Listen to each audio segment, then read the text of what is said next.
Assalamualaikum warahmatullahi wabarakatuh. Yang terhormat Bapak Mahmud Rudini Magister Sains dan teman-teman semuanya. Kami dari kelompok 5 Pendidikan Biologi kelas 2E akan mempresentasikan hasil tugas kami untuk mata kuliah struktur hewan yang berjudul Sistem Urogenital pada Vertebrata. Sebelumnya, izinkan saya memperkenalkan anggota kelompok 5, mulai dari saya Nur Fajar dengan NPM 2111060165 sebagai moderator dan pemateri 1, dan rekan satu kelompok saya, Mesija Setia dengan NPM 2111060128 sebagai pemateri 2. Baiklah, untuk materi yang pertama akan langsung saya sampaikan.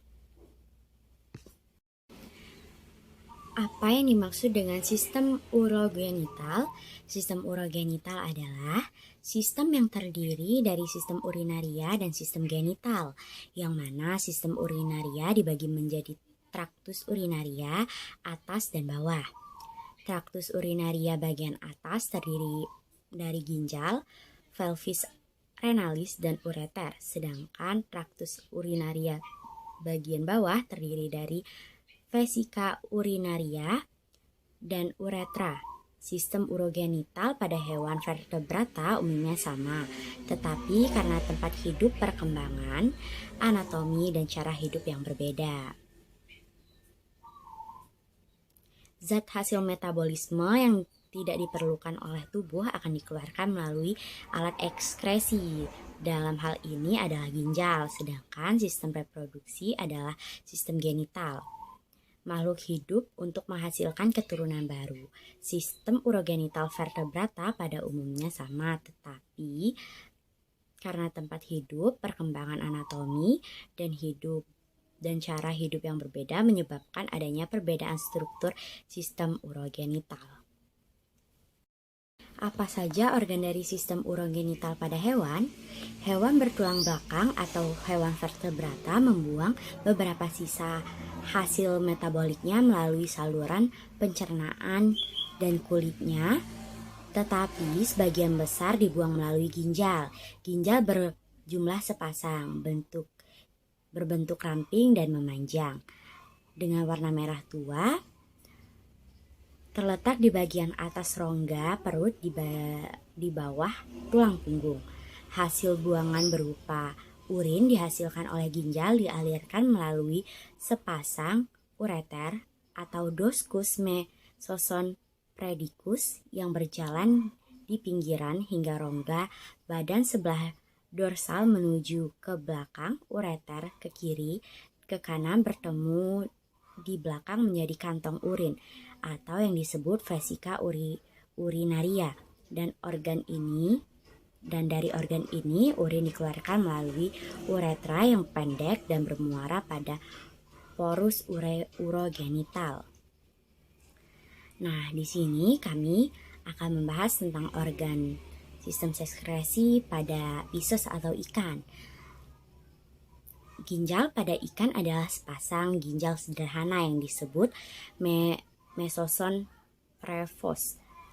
Setelah dewasa, mesonfros akan berkembang menjadi ginjal opistonefros. Tubulus ginjal pada ikan mengalami modifikasi. Terjadi saluran yang berperan dalam transport spermatozoa atau ductus efferent di arah kloaka. Ikan memiliki bentuk ginjal yang berbeda sebagai bentuk adaptasi terhadap lingkungan sekitarnya. Pada ikan air tawar, kondisi lingkungan sekitar dan hipotonis membuat jaringan akan sangat mudah mengalami kelebihan cairan. Ginjal ikan air tawar memiliki kemiripan dengan ginjal manusia. Mekanisme filtrasi dan reabsorpsi juga terjadi pada ginjal ikan. Mineral dan zat-zat makanan lebih banyak diabsorpsi, sedangkan air hanya sedikit yang diserap. dengan sedikit minum dan mengeluarkan urin dengan volume besar. Ikan air tawar menjaga tubuhnya agar tetap dalam keadaan hipertonik. Ekskresi amonia dilakukan dengan cara difusi melalui insangnya. Ikan yang hidup di air laut memiliki cara adaptasi yang berbeda. Ikan air laut sangat mudah mengalami dehidrasi karena air di dalam tubuhnya akan cenderung mengalir keluar ke lingkungan sekitar melalui insang, mengikuti perbedaan tekanan osmotik. Ikan air laut tidak memiliki glomerulus hingga mekanisme filtrasi terjadi dan reabsorpsi pada tubulus juga terjadi dalam skala kecil. Oleh karena itu, ikan air laut beradaptasi dengan banyak meminum air laut, sedangkan desalinasi atau menghilangkan kadar garam dengan melepaskan lewat insang dan menghasilkan sedikit urin. Urin yang dihasilkan dikeluarkan melalui lubang yang dekat anus. Hal ini berbeda dengan pengeluaran urin ikan chondrichthyes. Misalnya hiu. Ikan hiu mengeluarkan urin melalui seluruh permukaan kulitnya. Baiklah, untuk materi selanjutnya akan disampaikan oleh rekan saya Messi. Kepada Messi dipersilahkan. Fungsi dari sistem orogenital. Fungsinya untuk membuang bahan-bahan yang tidak diperlukan atau membahayakan bagi kesehatan tubuh keluar dari tubuh sebagai larutan dalam air dengan perantaraan ginjal dan salurannya. Organ seks pada vertebrata. Organ seks pada vertebrata contohnya seperti pada katak.